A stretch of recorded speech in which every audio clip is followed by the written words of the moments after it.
Je viens de finir une conférence de Mélanie Morin. Fait que Mélanie, tu veux bien nous parler un peu des 3 piliers que tu nous as parlé qui a marqué la soirée? Oui, en fait, ce soir, je vous ai parlé des 3 piliers de l'attachement. Comment on fait pour créer un lien, pour créer une connexion avec l'autre personne? On a le pilier de la similitude. Donc, qu'est-ce que je peux aller trouver chez l'autre personne qui est similaire à moi pour aller créer une connexion? Donc, par exemple, tu as mangé du tartare ce soir. J'aurais pu dire, Joël, j'aime vraiment ça, le tartare. Je pense que c'est mon repas préféré. Je prends presque toujours ça quand je vais au restaurant. Je ne l'ai pas fait, mais j'aurais pu le faire pour venir créer une similitude avec toi. Là, on est de base, mais ça pourrait être par rapport à nos intérêts communs, ça pourrait être par rapport à un travail qu'on a déjà fait ou peu importe. Si je comprends bien, c'est vraiment trouver un point commun? Trouver un point en qui commun. pourrait se ressembler. Est-ce que Exactement. quelqu'un qui aime, on voit ça souvent, les gens, les gars, là, on aime le hockey. Là. Fait que là, on team parce qu'on parle de hockey, puis l'autre connaît... Est-ce que tu es allé à tel match? Tu te rappelles-tu quand le Canadien a gagné telle année, XYZ? Étais-tu devant ton écran? On vient connecter parce qu'il y a quelque chose qui nous relie. On trouve quelque chose qu'on pense qu'on peut être en commun, mais on ne connaît pas la personne. Comment on fait? Bien, il faut prendre le temps de s'intéresser à l'autre personne. Et ça, c'est un de nos piliers aussi pour venir créer un lien. Okay. Prendre le temps de s'intéresser, vouloir découvrir l'autre. C'est quoi ses intérêts? C'est quoi ses forces? Est-ce qu'il y a un voyage de prévu prochainement? Est-ce que cette personne-là a des enfants? Comment ça se passe? Peu importe.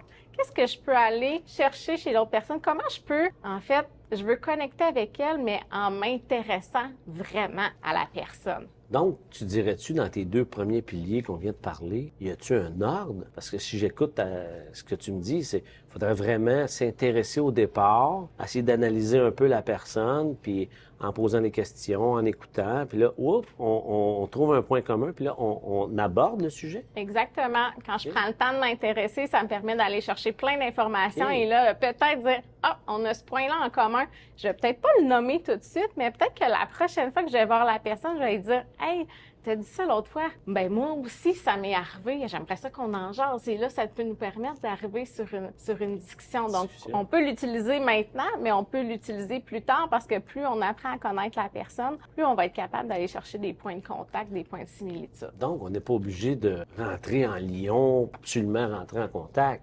Ce que tu me dis, c'est qu'exemple, ce soir, mon tartare, tu aurais pu m'en parler dans un prochain réseautage, que là, j'aurais associé de dire, hey, elle se souvient que, donc, elle s'intéresse à moi. Donc, je reçois, elle dit, oh, cette personne-là s'intéresse à moi. Donc, il peut y avoir vraiment une connexion à ce moment-là. Exactement. Justement, quand on prend le temps d'ancrer ça, de s'intéresser à l'autre, de faire l'effort, de se rappeler aussi, ça nous permet d'avoir des connexions dans le futur et à l'autre personne de se sentir important, de sentir qu'il y a de la valeur. Puis quelle bonne façon d'avoir un lien avec quelqu'un puis que l'autre personne ait envie de connecter avec nous parce qu'elle se sent importante à nos yeux. Puis pour venir, on va dire, mettre la cerise sur le sundae de ton 3e pilier là, que tu vas nous parler, donc on a nos 2 piliers, puis là on arrive avec un 3e qui vient englober tout ça. Exactement. Tu nous l'expliquer un peu. Un autre pilier pour venir justement renforcer le lien invisible que j'appelle entre 2 personnes ou entre plusieurs personnes, c'est les moments de plaisir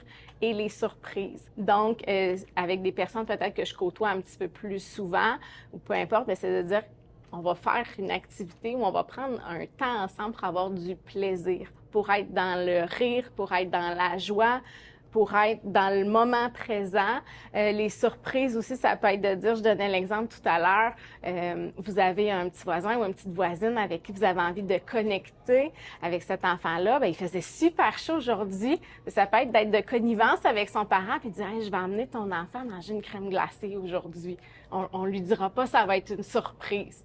Et ça amène un moment, justement, de surprise, de joie qui nous permettent de venir être en connexion avec l'autre. Donc, c'est vraiment de surprendre l'autre personne, que ce soit dans un couple, que ce soit au travail, quand on surprend puis qu'on vient improviser de quoi qui n'est pas prévu, on vient de faire de la surprise, puis on s'intéresse en plus à l'autre. Ensuite, on rentre en connexion. Et là, ça nous amène, ça nous rouvre quoi? C'est quoi que ça nous rouvre, tout ça? C'est quoi l'avantage de tout ça? C'est quoi les bienfaits de tout ça? Les bienfaits d'aller chercher une connexion avec l'autre, bien, c'est premièrement de se sentir bien.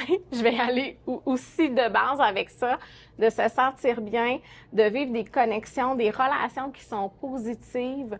Puis quand on vit des relations qui sont positives, ça nous permet d'être des modèles aussi de relations positives, puis de faire en sorte qu'on s'épanouit comme individu, puis qu'on s'épanouit dans la société.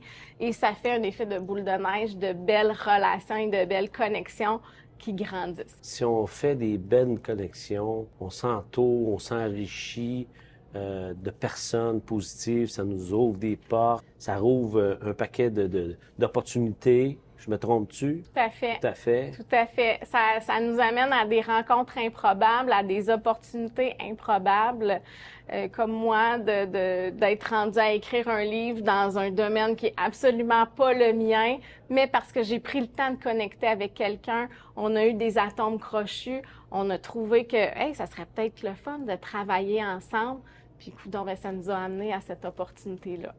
C'est vraiment, écoute, j'ai adoré ta présentation, ta conférence ce soir. Comment qu'on fait, nous, pour suivre ta formation? Je suis active sur les réseaux sociaux, majoritairement Instagram. Donc, mon Instagram, c'est _Mel-Morin. Vous allez voir beaucoup de contenu pour les parents, pour les enseignants, tout ce qui est en lien avec les enfants. Mais avec les discussions qu'on a eues ce soir, je me suis rendu compte que mon message est plus grand que ça aussi. Oui. J'ai mon site web, melmorin.com. Encore une fois, ça va être axé pour les parents, pour les enseignants. Mais dans le fond, ce que j'ai envie de dire aux personnes qui nous écoutent aujourd'hui, si le message vous a parlé, je suis quelqu'un qui saisit les opportunités. Donc, on peut voir beaucoup plus grand que ce que vous voyez sur les réseaux. Et continue ton beau travail. Je pense que tu peux changer beaucoup de vie et de satisfaction au travail, autant dans les vies personnelles et avec les enfants. Merci beaucoup, Mélanie. Merci beaucoup. Ça me fait plaisir. À moi aussi.